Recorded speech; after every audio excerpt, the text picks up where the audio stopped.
It is my current goal to beat the game of Pokemon Yellow every single week in a solo challenge using all 151 Pokedex entries within the game. And this week, we're taking a look at the Psychic type, Drowzee. Now, aesthetically speaking, I do think that Drowzee is way better than Hypno. Hypno, its evolved form, is clearly going to be much stronger and probably going to do much better in this game, but we're not there yet. First, we have to look at this little dream-eating taper boy, and we have to take a look at what he can get done first. And what he can get done is honestly quite a lot. When you look at that move pool on the right-hand side, obviously, kind of like a lot of the Pokemon that you'll see in this generation, all the moves that you see on that right-hand side, with a few exceptions, are going to be either a move that is from their typing, so in Drowzee's case it would be Psychic, and also a very healthy smattering of normal type moves. There are some things that are also pretty standard, which is pretty much everybody learns Toxic. Drowzee can also learn Thunder Wave, and for some very peculiar reason, 3 fighting type moves. Okay, yeah, that's a thing for sure. And then Poison Gas, because I think we need to make sure that everyone knows that this guy and what it evolves into are kind of creepy. And I guess Poison Gas maybe kind of gets that idea across. I'm not 100% positive on the thinking behind that, because there's nothing else about this Pokemon that really screams, yeah, it's going to do some poison moves. Other than maybe this weird little kind of creepy hand point, and maybe it just sort of feels evil and poison feels evil. I don't know. I can't really speak on that. But what I can speak on is the rest of those moves. Mega Punch is going to be something that we can pick up very early on, almost immediately after that first gym, and that will give us something with a little bit more oomph than Pound has. Pound only has 40 power. We also will eventually learn the move Confusion, which will give us a same type attack bonus. Stab is what you'll hear it be called a lot. And that will give us another little boost, because not only will it be even stronger than 50, but also we'll be relying a lot on our special versus our attack, or really even our speed and defense. Those two are also not necessarily great for this Pokemon. But we can also get access to moves like Psychic, both by leveling up and also through TM, although I guarantee that we will definitely get it by level up before the TM, at least as Drowzee, since you learn it a little bit earlier than the evolved form would. And of course, it's going to hit quite nicely because of that special stat, and also the fact that it'll get the same type attack bonus. So Psychic is definitely 100%, the minute it gets here, it's staying on the move pool for the rest of time. Now, looking at the other moves that we have at our disposal, there are a couple other options that we could go for, and so we'll just sort of see what we test today. Maybe we'll try something different on the next run. But you also have a couple of different strats that you could try. One of the main ones being the fact that we already have Hypnosis, although it is pretty inaccurate, and then you could always also go for the move of Dream Eater, and then use that to get some health back, but it is, again, pretty inaccurate. It takes time to set up. It's not a guarantee, so there's risk to be run. But the question is do we even need to run those risks? Why would we need to when we have access to Meditate? Meditate is going to go big on this learn set, and the main reason for that is because of a glitch that happens in Generation 1. It never shows up again. It is literally only red, technically green, blue, and yellow. So what happens is anytime you have a move, or a stat rather, that is boosted by a badge. So for example, we're going to go get the badge for Pewter City in just a moment, and when I get that, my attack will get a nice little boost. There's a percentage that gets added on to what my regular stat is, and then that gets applied, and that's my new attack stat. Well, anytime I use a move that changes any other stat, that bonus gets recalculated and reapplied as if it's now being added on for the first time. So once I have all of the badges that get boosted, when I start using a move like Meditate, you're going to see my special, my speed, my defense, and my attack all go up at the same time. So I'll be taking extra hits and I'll be living through them a little bit easier. Plus all of my moves, no matter whether they're physical or special, they're going to do even more damage than they normally would. So it's the kind of thing that makes some of these runs go much faster. Having a stat like that, or a stat changer rather, like that, is a game changer. Stat changer equals game changer. And that is all you really need to know about how this generation works, especially for solo challenges. So with that being said, I think we kind of have an idea of how most of this sort of situation is going to go. And so I think that at this point, we've covered everything that we probably need to for Drowzee, so we can stop showing all of the grinding that we have, and we're going to go face Brock right now. But of course, that means that the very first step is going through the junior trainer. And if my calculations are correct, that should put us at just enough XP left over so that by the time we defeat this Sandshrew, we will exit this battle at level 17, which will give us Confusion. And that is going to be the move that carries us through Brock, because at this point, his special won't be very good. I'm going to do a little bit of a heal up, even though I probably really don't need it. And then we're going to go into this fight nice and perfectly leveled up. We're at 22 minutes, which is not necessarily the best time, but it's not bad either. That's a one shot on Onyx and on Geodude. No damage taken. That is a huge W for Drowzee. And then only a few minutes later, we are going to be in Cerulean. I actually do think we could take on Misty almost immediately, even though her special is pretty decent and she's known for boosting her defense. So both of our types of moves, whether it's Pound or Confusion, might not be the best choice, really. So we will go through the Rival and Nugget Bridge first, just to make sure that we get some extra levels up on her, because Starmie could be a problem. And, I mean, this feels like an evidence enough sort of moment here. We almost lose to the Rival here. This factor of Hypnosis being pretty ineffective at times does make it a little scary, so we definitely want to take those levels before we get into that fight, just in case. And of course, after making our way all the way up to Bill and getting the ticket for the SS Anne, before we make our way to Vermilion City in return, we do have to stop and get that second badge. That badge will be here with Misty, and I do fight the optional trainer. Probably really not necessary, but I don't think it really slowed me down all that much. Especially because, something that I say in almost video, I'm not necessarily attempting an actual speed run here, although it does feel good when you get a pretty decent time. So far we're at 32 minutes here going into the Misty fight, which maybe could be better, but also still looks like we're taking on at least the Staryu very handily, and we put the Starmie to sleep, and the first Confusion does not do a lot, so it's showing that its special is just good enough that it takes a few hits to take it out. But that's okay, because we still end with over half of our health, so Hypnosis, despite being a little bit missy at times, defeats Misty.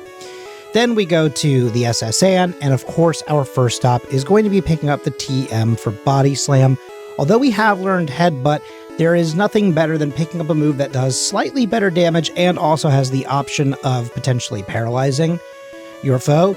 Although you'll also notice that here in this fight against Rival 3, I will level up and I will have the opportunity to learn Poison Gas, which I pass over because I don't want to potentially get rid of the option to use Hypnosis on my enemy.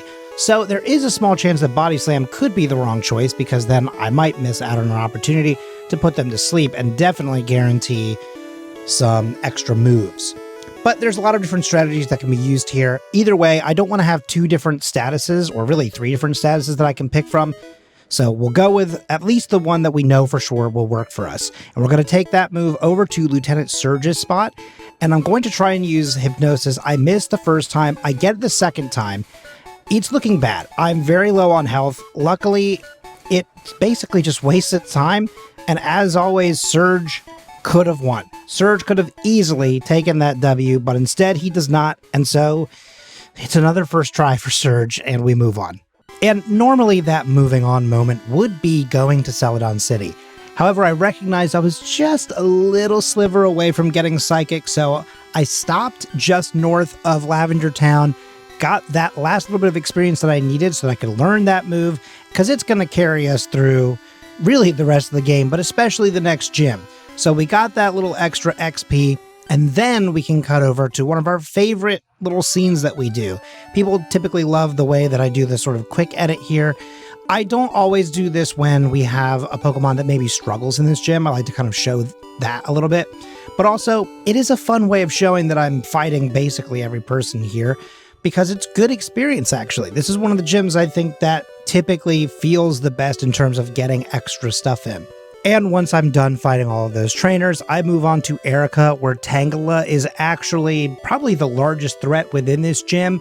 It is the only mono grass type within the entire generation, and so I don't really have a big answer for that other than putting it to sleep and then body slam, but then Psychic takes care of the rest because of the poison dual type, and we get the easy badge, and we move on to the next segment. And that typically is going to be here in Lavender Town at the Pokemon Tower.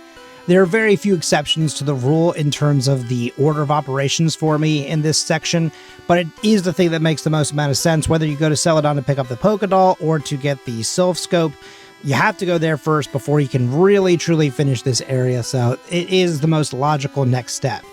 Now, I also will point out that I forgot to heal between the badge and here, so I ran out of PP on some stuff, and it got a little closer than I feel like it should have for the level I was at, but even with that mistake, we still make it through, and so therefore, after getting all the stuff that we need to make it through the bicycle path and everything such as that, we have made it to Koga's gym.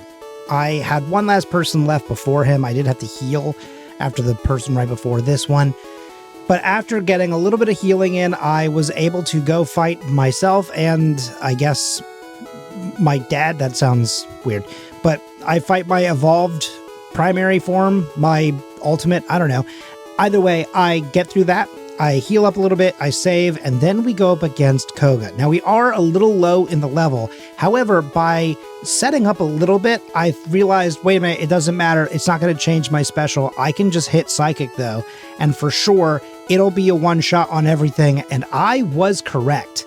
That 104 special goes pretty crazy in this segment. I am considerably different rounded.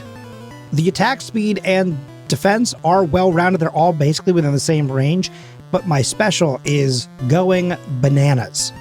And it's going to show, I think, for quite a bit here. It's going to carry us through this rival fight as well. I'm going to set up a couple of times just in case I want to use my body slam, but it's also going to help with my speed. Although what does not help is getting the single accuracy debuff.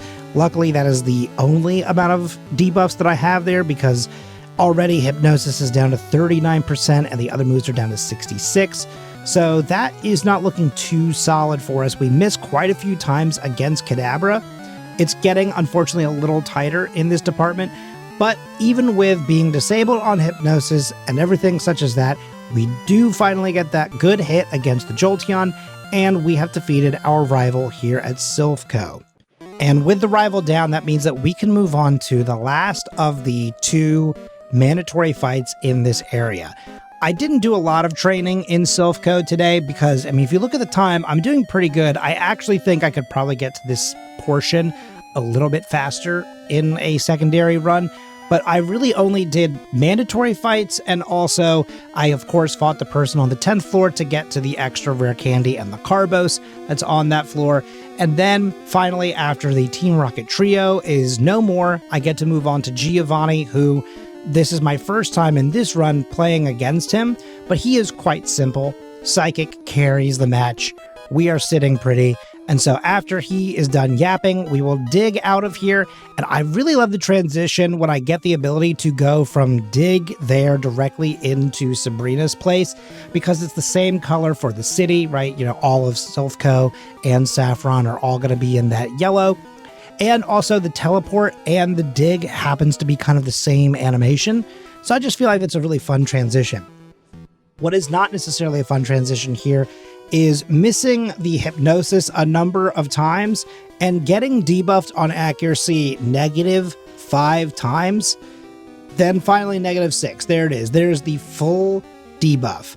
Our percentages are looking pretty bad. And even with boosting myself up a little bit in terms of the rest of my stats, it's not going to be enough. These guys are glass cannons. They can deal a lot of special damage, kind of like myself, but their defense is terrible. The only difference is that I have the badge boost glitch, which means that I can kind of boost those stats artificially. But it doesn't matter because today, with all of these debuffs, I'm looking pretty bad and I am missing all of my shots. They are not missing theirs. And so after a bunch of very little chip damage happening, and I still go for body slam for some reason, as if I think that's going to do anything. I do still have 0 PP on that.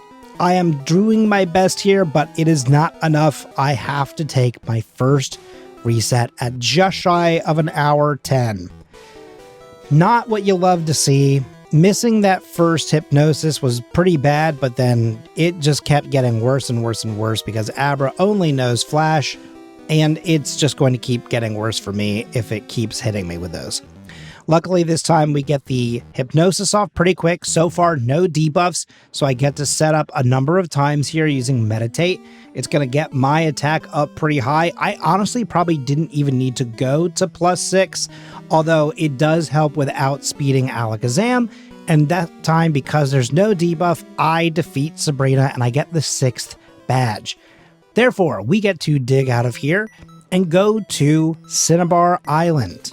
I never really show any of the footage here if this is your first time watching the videos. Cinnabar Island is really difficult on the eyes, so I typically only show the Blaine fight. Plus, I don't fight anyone in the Pokemon Mansion.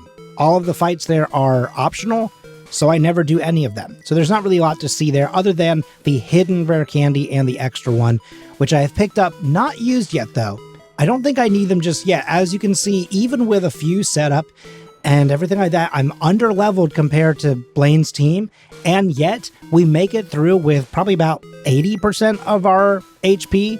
So this Pokemon is actually looking quite nice. Psychic Pokemon have a pretty good time in Generation 1, and I think that you're going to continue to see that throughout this run, especially now that we're past all of the extra story bits, and we're just sort of in the actual, I don't know, the pathing of the game.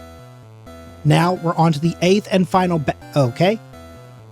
Well, that's not ideal. I don't love taking resets to moves that are one-hit KOs just because that's the kind of move that I ban. And they're typically banned in, other competitions. Okay, well, that one is not quite the same. That's just a critical hit. I do think that the crit matters in some instances, but also I am still kind of under-leveled. I mean, and by kind of, I mean I definitely am. I'm only above the Doug Trio. And if you miss Hypnosis that many times, oh boy, yeah, it doesn't matter. I don't need to wait for him to undig himself out. I know where that's going, so we take that reset. Okay, he immediately goes for dig. Hypnosis misses. This time, though, we do hit the sleep. And so now I can set up a number of times, and we can go for it, although, oh, he did wake up. Not something that you really want to see. Now, I do outspeed him finally, so that is good. Then I outspeed Persian. I'm going to outspeed the rest of the folks here, and I'm going to get all these hits off. The only problem is I level up, and it undoes all of my buffs on the things that are not exactly what Meditate boosts, because that's also how this glitch works. When it redoes all the stats for leveling up, it undoes the reapplies. So, unfortunately, Rock Slide does in fact take us out at the knees. So that means that what we need to do is because there's no way that we're not going to level up in the middle of this fight, there's no way to change how much experience I'm taking, I have to make sure that when I get to Rhydon, I still have HP. So, you have to obviously live through Doug Trio for that to be true. So we're back kind of to square one a little bit. We have taken 5 resets against this gym. We also now have a accuracy debuff. Things are looking rough. However, we are somewhat fortunate because this time I chose to put Persian to sleep, and that is where I'm setting up, because then even if Persian wakes up, I think I can live anything that Persian throws my way better than whatever Doug Trio can do. Now I am fully set up and I have full health. I did lose all of my boost with the exception of my attack, but that doesn't matter because I'm going for a special type move. I do get the Psychic off. I go for Meditate just in case. I already know that I'm at +6, so it's not going to do anything, but it doesn't matter because he is asleep. I use Psychic twice, and we make it through perfectly. So it's a little bit of RNG here. This is one of those moments where I think I could make it through even on an even lower number level, but yeah, I think that it's probably going to end up being more resets. So I don't know. I mean, you know, sometimes you have to figure out what's going to be better, just kind of getting the better time, but maybe more resets, or looking a little bit more firm in and decisive perhaps in your wins. Getting a bunch of fissure moves off doesn't really help the case, but it's going to happen at a lower level too. Now, up next is Rival 6. This is the last time that he will be our rival before he becomes the champion, and we take him on there at the Elite Four. But we can get through this one pretty quickly. His team is really under-leveled, and they're definitely underdeveloped for some of these Pokemon. 2 of them have still yet to evolve. Sandslash does not have Earthquake. So really, at this point, the biggest threat is Cloyster, I would actually imagine, especially now that I've been burned. That's pretty bad. I'm slowly getting some chip damage, and even though I am boosting my attack using Meditate, anytime I take any kind of damage from the burn, it's dropping it down, and then unfortunately, that also happens. I level up, and it cuts it even more because everything resets, it refigures things. Usually it doesn't happen to something that's been boosted, but because of the burn, things are looking worse. Unfortunately, today, we have a reset. The burn really did matter. That set me up in such a terrible way. So we're going to have to come back. It feels... I don't know, wrong? It feels bad. I usually don't struggle against this section, at least not with like a Psychic type, or usually also a Water type. Those are the 2 types that through this little mid-section or late section of the game, rather, we typically kind of start cruising along. So having a reset against the rival feels shameful, maybe. No, it's not that bad. I'm mostly kidding. It really is just one of those things where, not that you necessarily ever plan to lose, but I feel like you can tell where the problems will be. That was a fight that I did not expect to go that way, but it's okay because you can learn from that, and also sometimes it's just kind of a luck thing. On this next fight, we don't get burned, and so it's a lot easier, although still a little close for comfort. One of the big things here is that we're not leveling a lot, but either way, we make our way through Victory Road, now 3 levels higher. Truthfully, I probably could have taken an extra second just to get to level 57. That would have been the smarter thing to do, because look at how close I am. So now that I'm going to start using my rare candies, I'm going to go from 11 of them down to 5. I'm going to use 5 of them right now, or sorry, 6 of them. Sorry, that's how math works. I'm going to use 6 of them now, and I'm going to leave 1 after every single fight. I don't usually use one between Lorelei and Bruno, but just in case I want the extra, I don't know, power or something, I just fear that I will level up in the middle of the Bruno fight in a place where they will have something that they can hit me quite hard with against my lower defense than their attack, right? Now, against Lorelei, this is somewhat problematic just because of the fact that we're all relying on the same skill set here. We're all very special leaning in this fight. And unfortunately, there is a critical hit with the Hydro Pump that I think in a non-crit world, I think we win that fight. But unfortunately, we do not win this one. So it is a reset, and then I come back to this fight. Now, just like almost any other fight that we've seen so far, where basically once you have the strat set in place, it becomes all you typically need. But there can still be some bad luck. Putting someone to sleep and then they can wake up and you can have a hard time with getting them back to sleep can be quite treacherous. Luckily, also, Dugong does not do a lot of fighting against us. There's a lot of attempts to use rest. It's asleep long enough for me to get one setup and then no setup and then another setup. So it's a little all over the place, but we do make it to the Lapras. However, yeah, you guessed it. It's another critical hit. It is another critical hit. You just hate to see it. So at this point, we are having to come back a third time with yet another reset and having to set up in this exact same way that just takes a little longer than I think most of us would like to see. Obviously, Meditate also takes much longer than a move like Swords Dance. Swords Dance gets you +2 every single time, whereas Meditate is +1. So in order to get set up to +6, you have to do it 6 times versus 3. So it's always time consuming and also gives them more opportunities to wake up and change the tide of the fight. But in this case, we actually get a Hypnosis off against the Lapras, and we do a lot of damage with that first Body Slam. It does not wake up. One more Body Slam, takes it out. No crits here, all hits. And up next are the mitts on Hitmonchan and the rest of his team for Bruno. Just a little extra rhyming scheme in there for you. I thought about setting up, but then I realized I don't think I need it. I actually do outspeed everything, and my special should be just high enough to absolutely rinse this team, and I was correct. Their special is atrocious, and so we cruise through that. Then up next is Agatha. Agatha is quite tricky, okay? Agatha is, I would almost argue, extremely hit or miss. Agatha is either a major wall or she's very simple. And in this fight, you will see that she should be quite simple. The biggest issue that we face here was that I did not set up properly, and because of that, we get outsped on the final fight against the final Gengar, and no matter what I try to do, I just don't have enough juice in me to get the final hit. So we do unfortunately take another reset, but really she should be simple, right? Because one of the big things here is that the secondary type for every single one of her Pokemon, or, well, I guess for 3 of them and then 2 of them are just poison primary with then potentially flying in addition for Golbat. But with all of these people, they're all poison type Pokemon. And so Psychic will be super effective against every single one of them. So this time around, I do set up properly, and once I do that, I can now outspeed everything. There should no longer be any issues.